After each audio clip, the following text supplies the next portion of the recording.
À l'heure, comme d'habitude, notre 7e café actualité. Bon, merci d'être venus. Bonjour, bonsoir, selon le moment où ils se connecteront, à celles et ceux qui nous rejoindront plus tard par le biais de la vidéo, puisque vous le savez, c'est notre originalité de ce café politique d'avoir enregistré, je remercie Paul, et de permettre ainsi à des centaines de personnes de nous rejoindre quelques jours après et de savoir un petit peu ce que nous avons dit, ce que nous avons pensé sur tel et tel sujet. Alors, rapidement, pour commencer nos prochains rendez-vous. Alors, d'abord, en dehors du café politique, la fête de Jeanne d'Arc le samedi 7 mai. Donc, je vous demande déjà de réserver votre après-midi. Vous savez qu'à partir de cette année, nous allons renouveler cette fête, la refonder un petit peu, comme on avait fait pour Louis XVI il y a quelques années. Et le thème que Jean a choisi, Jean a imaginé tout un programme. Ça sera de centrer Jeanne d'Arc, de même qu'on centre Louis XVI sur l'acte fondateur des totalitarismes modernes, le 21 janvier, eh bien on centrera dorénavant la fête de Jeanne d'Arc, pour la sortir un petit peu de cette routine dans laquelle elle vivote depuis quelque temps, sur le patriotisme et la légitimité. Donc ça n'est pas un café politique, mais le samedi 7 mai, vous savez qu'il y aura quelque chose d'important dans l'après-midi. Réservez donc votre après-midi, votre soirée. Pour les cafés politiques, alors aujourd'hui, nous nous retrouvons, nous en aurons encore 4 d'ici la fin de l'année, jusqu'au 4 juin, le dernier. Nous serons donc passés en une année de rien du tout, puisqu'on ne les faisait plus ou un peu plus, à 11 cette année. C'est-à-dire à partir du 13 octobre jusqu'au 4 juin, en 8 mois, on n'en aura pas fait tout à fait 2 par mois, puisqu'il y a eu les vacances.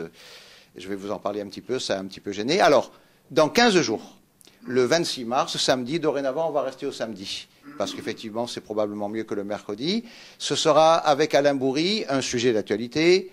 Quelle identité française? Débat sur la nation. Donc je serai avec lui, nous serons 2. Vous verrez donc apparaître pour la première fois un nouvel intervenant, mais vous le connaissez.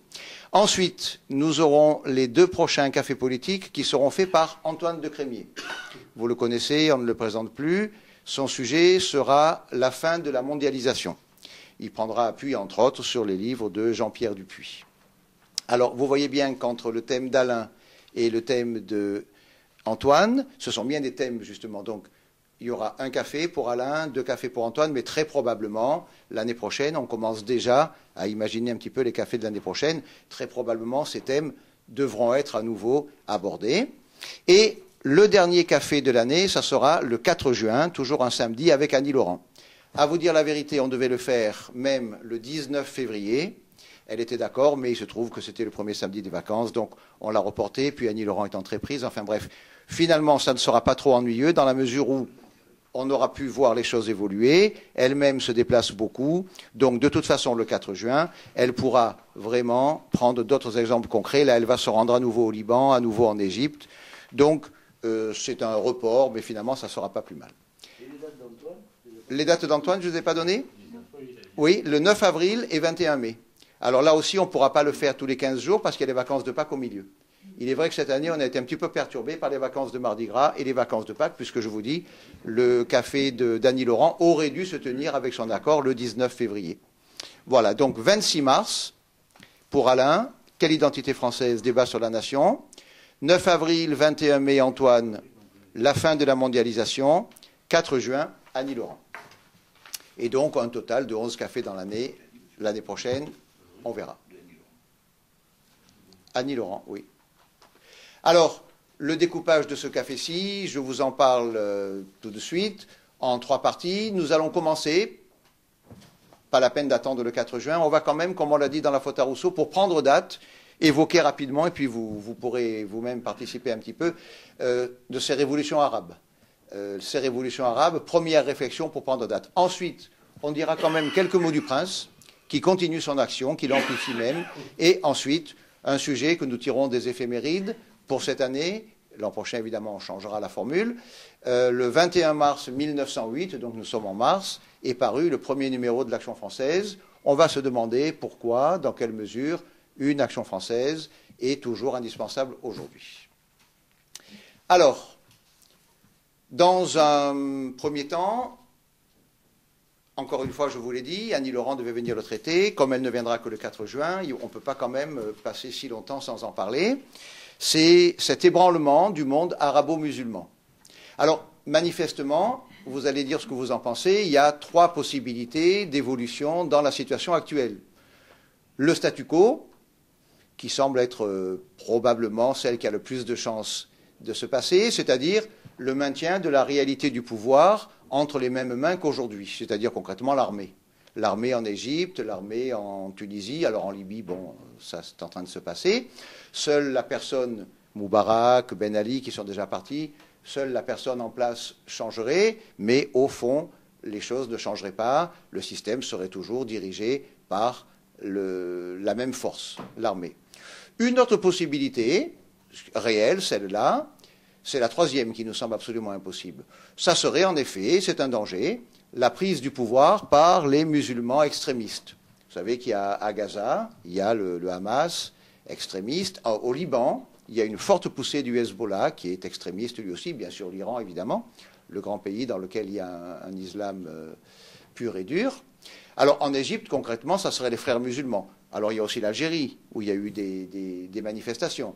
Il y a eu aussi au Bahreïn des choses. Un peu en Arabie Saoudite. Arrête alors. Bien. Oui. Alors donc, en Égypte, ça serait les frères musulmans. Alors en Algérie, où il y a eu donc des troubles déjà, ça serait le fils. On sait que c'est pour éviter la prise du pouvoir légalement par les élections que l'armée est intervenue il y a quelques années, etc. Donc ici, de légitimes inquiétudes là-dessus. Alors voilà les deux possibilités qui sont les plus vraisemblables. La troisième possibilité, qui nous paraît franchement ayant la moins de chances de se réaliser, c'est l'avènement de la démocratie. Or, c'est l'hypothèse des médias. C'est leur chouchou, hein, c'est évident, c'est de l'hystérie, c'est du bourrage de crâne. Quand vous écoutez les médias, que vous écoutez la radio, que vous regardez la télé, c'est la chose qu'ils souhaitent, qu'ils présentent, qu'ils veulent, qu'ils affirment. La jeunesse arabe est en révolution pour la démocratie est en marche, etc., etc. Bon, or, il y a quand même des gens sensés, raisonnables, comme Hubert Védrine, qui a bien dit qu'il fallait attendre un an ou deux avant de voir un petit peu que les choses se décantent. Même Sarkozy a prévenu que ça pourrait mal tourner, mais ça ne fait rien. Les médias, dans leur ensemble, disent que c'est le printemps de la démocratie dans le monde arabo-musulman, etc., etc. Alors, pour nous, de ces trois possibilités, c'est clair, la troisième, c'est celle qui a le moins de chances de se réaliser. C'est pour cela que nous l'avons écrit dans la faute à Rousseau, pour prendre date, c'était notre expression, et nous avons même écrit, on verra dans 18 ou 24 mois, dans un an et demi, dans 2 mois, et nous sommes prêts à parier que non, que ça ne sera pas la démocratie à la française ou à l'américaine qui aura pris le dessus dans ces pays, que le plus vraisemblable, ça sera donc, j'en reviens aux trois possibilités que j'évoquais, le statu quo, le pouvoir restant entre les mains de l'armée, éventuellement peut-être une prise du pouvoir par les musulmans extrémistes. Alors, à partir de là, on peut lancer un débat sous forme de deux questions ou de deux pistes qui sont effectivement vaguement provocatrices, vaguement cyniques, vaguement iconoclastes. On peut se demander d'abord, en pensant au danger qu'il y aurait à voir en Égypte les frères musulmans prendre le pouvoir. Des gens se disent, oui, si les frères musulmans prennent le pouvoir en Égypte, si le fils prenait le pouvoir en Algérie, etc., etc., ça serait le terrorisme, une vague de terrorisme. Mais est-ce que c'est si sûr? Faisons une hypothèse. Imaginons que les frères musulmans prennent le pouvoir en Égypte. Qu'est-ce qui se passerait? Évidemment, il y aurait une sorte de chape de plomb qui s'abattrait sur l'Égypte, comme en Iran s'est abattue une chape de plomb sur la société iranienne. Ça ne fait aucun doute. Mais pour nous, le problème qui nous concerne, on est bien obligé de remarquer que l'Iran, finalement, ne représente pas un danger tout à fait immédiat. L'Iran n'exporte pas ses terroristes ni son terrorisme.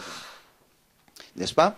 Et qui favorise, alors, je pose la question, elle est volontairement un petit peu provocatrice, un peu cynique, mais qui favorise de fait le terrorisme islamiste? Eh bien, en réalité, ce sont les pays dits modérés, ce sont les pays dits pro-occidentaux par les médias. D'ailleurs, est-ce que ça veut dire encore quelque chose, pro-occidentaux? Par exemple, justement, l'Égypte ou l'Arabie Saoudite. Vous savez que Ben Laden, il est yéménite, mais enfin là, on est vraiment au cœur de l'Arabie Saoudite. Donc là, on est vraiment dans le monde arabe. Là, on peut vraiment parler de sociétés arabes proprement dites. Ce sont des pays qui se touchent, qui ont la même société. Eh bien, Ben Laden, lui, est un yéménite installé en Arabie. Et ces pays, comme l'Égypte, l'Arabie Saoudite, achètent en réalité leur paix politique intérieure en passant une sorte de marché avec les frères musulmans ou avec les fondamentalistes, on les appelle les wahhabites en Arabie, et toute proportion gardée d'ailleurs, hein, la comparaison vaut ce qu'elle vaut, un peu comme cela s'est passé en France en 1945, quand on a abandonné à l'extrême gauche révolutionnaire tout un pan entier de l'économie ou des médias ou de l'enseignement. Eh bien, c'est la première question qu'on peut se poser. est-ce que ce ne sont pas ces pays-là, ces pays modérés, qui sont finalement les plus dangereux pour nous, et non pas des pays extrémistes comme l'Iran ou comme le Hezbollah du Liban ou comme le Hamas du Gaza? Je vous laisserai bien sûr après discuter, donner votre point de vue. Une deuxième question à propos de ces médias qui veulent nous imposer leurs rêves, leurs visions d'un alignement de ces pays sur le modèle dit, encore une fois, occidental. Encore une fois, ça ne veut pas dire grand-chose. Alors, pourquoi les médias veulent-ils nous imposer ce schéma? Eh bien, parce qu'en réalité, si on avait affaire à des sociétés islamiques qui évolueraient vers une démocratie, vers ce qu'ils appellent une démocratie à la française, à l'américaine, eh bien évidemment, cela gommerait les aspérités et cela éviterait le choc des civilisations. Et donc, cela permettrait de continuer et d'amplifier ces déplacements de population. Vous savez qu'il y a pas mal de temps, Julien Clerc avait chanté dans une chanson « Le grand voyage organisé ». Eh bien, cette idée du grand voyage organisé, elle est ouvertement prônée par toute une kyrielle d'experts. On a des rapports régulièrement qui sont faits par des gens à l'ONU ou dans des organismes internationaux qui disent, comme une parole d'évangile, que c'est comme ça, c'est sûr et certain, l'Europe à l'horizon 2050 a besoin de 50 millions d'immigrés. Alors, on sait qu'actuellement, les immigrés, ils viennent majoritairement d'Afrique. Afrique du Nord et Afrique subsaharienne. Bien sûr qu'il y a quelques jeunes, bien sûr qu'il y a quelques immigrés d'Europe, il y a même quelques Américains, mais enfin, les gros bataillons de l'immigration viennent d'Afrique. Alors, évidemment, pour ces médias et pour ces experts-là, ce raisonnement, est-ce que tout le monde le fait d'une façon raisonnée? Ça, c'est pas sûr, mais enfin, il est clair que ce rêve diffus de formatage des pays musulmans à notre image, cette uniformisation du monde, qui signifierait bien sûr... Ah. Alors, oui, donc il est clair que cette uniformisation du monde, qui est rêvé par pas mal de personnes, signifierait bien sûr la disparition des patries, des histoires, des particularismes, des identités, des personnalités, etc. Alors que, bien sûr, si ces pays comme l'Égypte, comme l'Algérie, comme l'Arabie, comme la Libye, la Tunisie, s'islamisent, disons, violemment à l'iranienne un petit peu, ou à la libanaise, ou à la façon de Gaza, eh bien, cela, bien sûr, créerait un choc de civilisation et créerait en Europe ce qu'il y a déjà, c'est-à-dire, mais qu'on cherche à étouffer, c'est-à-dire une opposition, une inquiétude, voire un rejet violent de l'islam et des populations immigrées, et donc viendrait contrecarrer cette sorte, je ne sais pas si c'est un plan voulu encore une fois, mais enfin cette idée d'un grand tout, d'un grand magma universel. Alors, d'où ces incantations que l'on entend dans les médias, à la radio, à la télé, dans les journaux, qui est de la pensée magique, de vouloir dire oui, ça y est, la démocratie est en marche, comment voudrait-on, on voit bien chez nous en France, où il y a quand même d'autres traditions, on voit bien qu'il y a un taux d'abstention record, un désintérêt des citoyens pour la chose publique, il y a une mainmise de l'argent qui fabrique l'opinion, enfin, tout est biaisé. On est très loin de dire que nous avons la démocratie, et on voudrait que tout d'un coup, en Libye, tout d'un coup, comme ça, il y aurait la démocratie. Ben, ça paraît vraiment, c'est pas crédible, quoi. C'est tout sauf crédible, c'est de la pensée magique de dire une chose pareille. Alors, voilà, donc, je vous ai dit ces deux choses. Quel serait vraiment, nous, notre intérêt? Est-ce que c'est que les sociétés musulmanes nous copient et deviennent, comme le disait Boutan, abjects, vous savez, quand il critiquait cette société, et qui disait que nous étions plus abjects que les sociétés de la décadence de l'Empire romain, qu'elles gomment donc leurs aspérités, ou au contraire, qu'elles restent ce qu'elles sont, quitte à même l'être encore plus, et à perpétuer le traditionnel antagonisme chrétienté-islam qui existe de toute façon depuis des siècles. Voilà, j'ai lancé mes deux brûlots, alors maintenant, que pensez-vous de tout ceci? Donc ça veut dire que pour toi, chrétienté, c'est la démocratie? Non, pas du tout. Là. Dis-le rapidement. Bon, allez. Tu y es, Paul? Bien. Alors, rapidement, quelques mots très courts du Prince. Vous savez qu'on aime bien dans ce café évoquer ce qu'il fait, parce que c'est important. Alors, vous savez que le 25 février dernier, il a proposé à Paris une conférence un petit peu surprenante, un petit peu originale sur le management capétien. Opposant le temps long, justement, dont dispose la royauté au court-termisme qui sévit à l'heure actuelle. Alors, on n'y est pas allé, hein, mais on en a eu des renseignements, on en a entendu parler. C'est une conférence qui a été intéressante. Et le 30 mars prochain, donc dans une quinzaine de jours, il donnera une autre conférence sur un autre sujet, toujours à Paris, à Neuilly, avec Monseigneur Brizard, sur les chrétiens d'Orient face à l'ébranlement des pays musulmans, justement. Voilà. Donc, deux conférences. Alors là, il rappellera, dit Jean de France, qui annonce cette réunion, il rappellera l'attachement de la France pour ses populations amies depuis François Ier. depuis François Ier, mais aussi depuis Saint-Louis. Bon, je vous avais préparé un texte, mais je ne vous le lirai pas, ça serait un petit peu trop long. Ensuite, une troisième chose pour le prince, il y a eu un entretien très intéressant entre lui et Axel Tisserand, qui est paru dans le blog du CRAF, que nous avons donc mis ce matin sur la faute à Rousseau, en l'illustrant un petit peu. Alors cet entretien est très intéressant, parce que le prince s'y montre tel qu'il est, dynamique, volontaire. Alors j'en ai retiré l'impression que le prince devient ce qu'il est, et qu'il se prépare à être ce qu'il est et ce qu'il sera, c'est-à-dire un recours. Voilà. Et j'ai répondu à quelqu'un qui a envoyé une question sur la faute à Rousseau. Je lui ai répondu quelque chose qui m'était revenu quand j'ai fait une lecture sur l'abbé Edgeworth de Firmont, le dernier confident de Louis XVI. Et l'abbé Edgeworth a été nommé après par Louis XVIII, son chapelain personnel, et il disait, quand il voyait Louis XVIII en Courlande, là-bas, à côté de la Russie, pas roi, enfin roi de juré, mais pas roi de facto, et il disait, il est bien digne d'un sort favorable. Voilà, j'avais aimé cette formule, et je m'étais dit que quand on voit l'action du prince Jean, eh bien, c'est quelqu'un qui se forme, qui se prépare avec sérieux, et il est bien digne d'un sort favorable, je pense. Voilà, donc je suis très bref là-dessus. Ah oui, une dernière chose que je vous avais notée aussi, bientôt, il y aura une refonte complète, je ne peux pas vous dire quand, du site Jean de France, qui va être complètement repensé, qui va être plus fonctionnel, plus agréable, plus rempli d'informations. Et ça sera aussi une bonne chose au service du prince. Il a besoin d'avoir un site qui lui rende des services. Voilà les 4 choses que je voulais dire très très vite parce qu'on a été un petit peu plus long. Alors maintenant, nous passons à la dernière partie de notre sujet. On l'apprend dans les éphémérides puisque le 21 mars 1908, c'est le premier numéro de l'Action française quotidienne. Voilà, vous savez que cette année, alors on ne le fera pas l'an prochain, bien sûr, parce qu'on l'a fait cette année. On a pris chaque fois, à chaque café, on a pris dans les éphémérides un sujet important qui nous permettait de revenir un peu à aujourd'hui ou alors de nous ressourcer un petit peu. Alors, nous allons donc faire un très rapide survol de ce gros tiers de siècle, qu'a duré cette aventure, 36 ans donc, de 1908, le premier numéro, à son interdiction en 1944. Et aujourd'hui, en 2011, c'est-à-dire donc 103 ans après le premier numéro, 67 ans après le dernier, eh bien, nous poser comme ça la question, est-ce qu'il est légitime, est-ce qu'il est nécessaire de poursuivre cette aventure? En pensant un petit peu à cette phrase de Maurras, que je vous cite, « Par la force des choses, le nationalisme français se reverra ». Alors évidemment, dans l'esprit de Maurras, le nationalisme français, bien sûr, s'incarne évidemment dans une action française, alors à laquelle on peut quand même faire l'objection suivante aujourd'hui, en 2011, et si finalement, malgré tout, à la fin des fins, la République évoluait, si elle perdait ses côtés idéologiques, pourrait-il y avoir une bonne République? Alors, faisons ensemble un petit peu ce survol, et puis après, comme d'habitude, eh bien, chacun donnera un petit peu son point de vue. Alors, donc, en 1908, le journal est fondé, le journal quotidien est fondé. Pourquoi? Alors, évidemment, pour 2 choses qui n'en font qu'une. Évidemment, pour contester et critiquer le régime républicain qui détruit la France, mais aussi, on voit arriver la guerre. Alors, on ne sait pas quelle sera en 14, mais enfin, on voit arriver une guerre.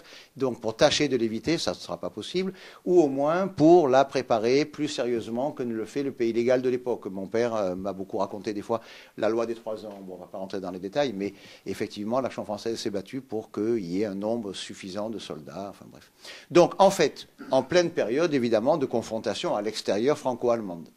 Alors, Maurras et l'Action française, Bainville, Daudet, savent que si on ne fait pas la monarchie avant cette guerre qui vient, eh bien, ça sera beaucoup plus compliqué après. Alors, effectivement, la guerre va survenir à peine 6 ans après la création du journal, 1908-1914, et là, il faut encore se battre à nouveau, et cette fois-ci, non pas pour tâcher d'empêcher la guerre, mais pour critiquer cette paix perdue, cette guerre pour rien qui va faire surgir la Seconde Guerre mondiale.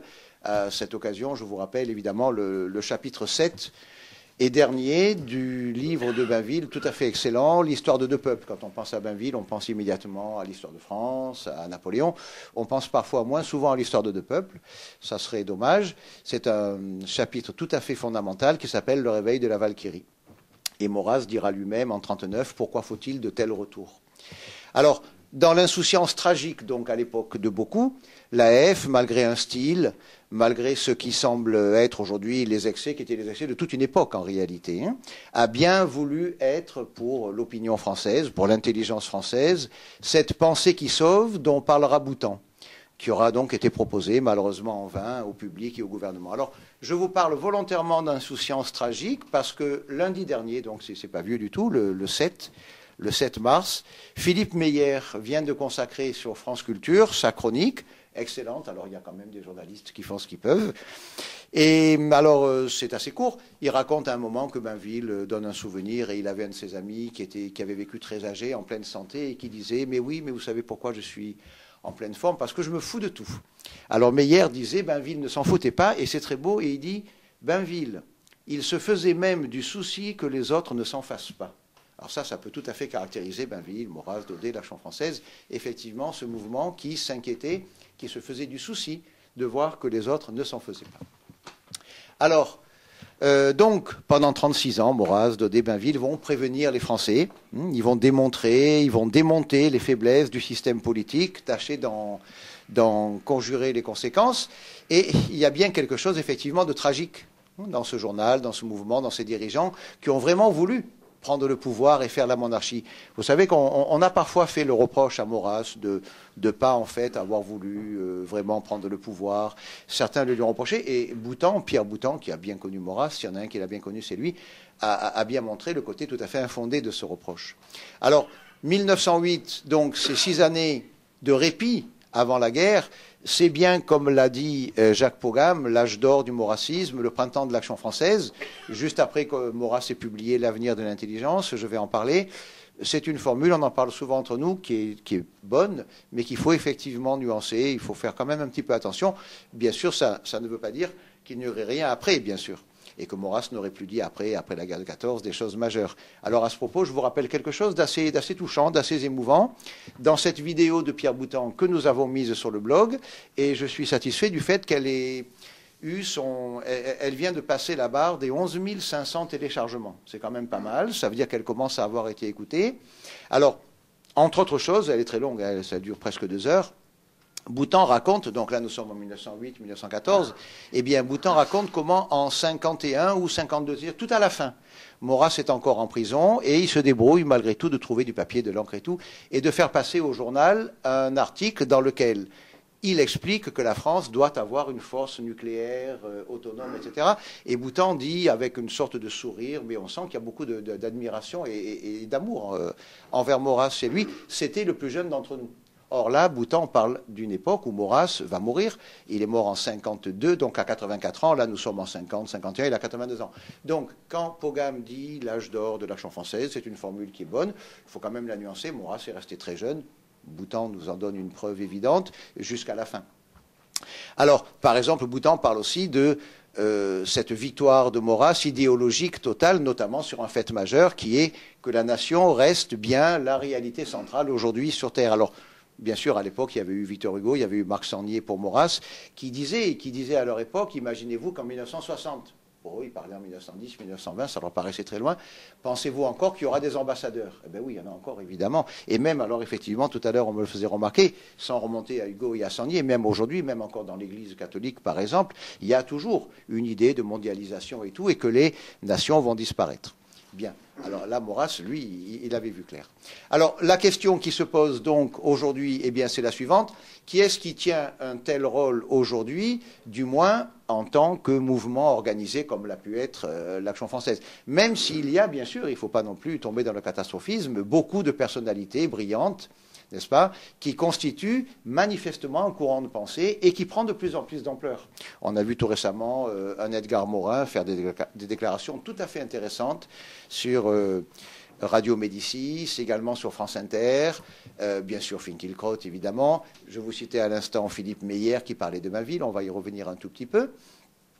Alors, face aux défis aujourd'hui en partie bien différents de ceux de l'époque, mais en partie seulement. Car bien sûr, tout ce qui vient en négatif du système, et que Maurras critiquait déjà, la première Action française en 1908, lorsque le premier numéro est paru, eh bien cela non seulement n'a pas changé, mais ses défauts sont toujours actifs, malheureusement, et ils se sont même considérablement aggravés, dans la mesure où depuis 50 ans, le pays réel a été encore plus affaibli, encore plus abîmé par cette idéologie mortifère.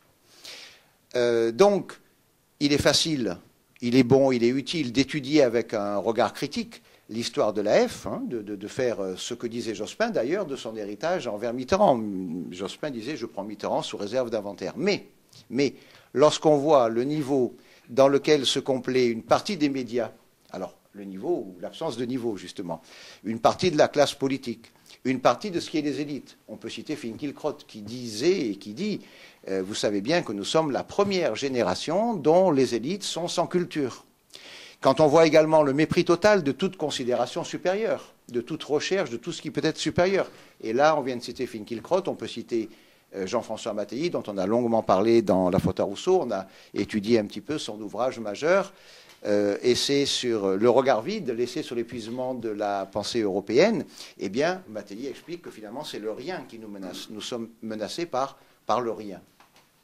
Eh bien, à ce moment-là, on ne peut qu'éprouver évidemment un mélange d'admiration, de fierté, de nostalgie pour les intuitions, les rêves qui furent ceux et celles des fondateurs et des dirigeants de l'Action française. Car l'autre volet de ce que je voulais rapidement vous dire, avant de vous donner la parole, l'autre volet essentiel de cet âge d'or du maurassisme, c'est cette tragique inquiétude concernant le déclin prévisible de toute une civilisation de l'ordre et de l'esprit, non seulement pour la France, mais pour l'Europe. La montée en puissance d'un nouvel âge de fer, d'un nouvel âge barbare, où l'esprit et l'intelligence, avec un I majuscule, ne pèseront plus grand-chose face aux forces matérielles, notamment celles du nombre et de l'argent. Alors bien sûr, vous le savez, on en a déjà parlé, c'est le thème de l'avenir de l'intelligence, que Maurras écrit justement dans cette période-là. Le déclin de cette civilisation, l'asservissement de l'esprit aux forces du matériel et de l'argent. Alors voilà pourquoi ce petit livre, L'avenir de l'intelligence, qui est un livre très court, est un immense petit livre dont Pierre Boutan, toujours lui, nous dit que le lire, ouvrez les guillemets, c'est aller à l'essentiel et contre les apparences au plus actuel. Or, ce livre est écrit en 1901. 7 ans avant le premier numéro de l'AF, donc à peine. Et c'est justement pour conjurer cet âge de fer, dont c'est le titre de l'un des chapitres de l'ouvrage, c'est pour éviter ce règne barbare, c'est pour empêcher, à l'époque, ce temps d'inculture et de vulgarité où justement nous vivons aujourd'hui, que l'AF, Maurras, Daudet, Bainville, a rêvé ouvertement. Rêvé ouvertement, Maurras disait, nous sommes une conspiration à ciel ouvert, de refaire un peuple, de rebâtir un pouvoir politique digne de ce nom. Boutan appellera cela à reprendre le pouvoir et recréer les conditions d'une civilisation. Voilà, j'espère ne pas avoir été trop long cette fois-ci. Et maintenant, je vous cède à vous la parole sur ce sujet.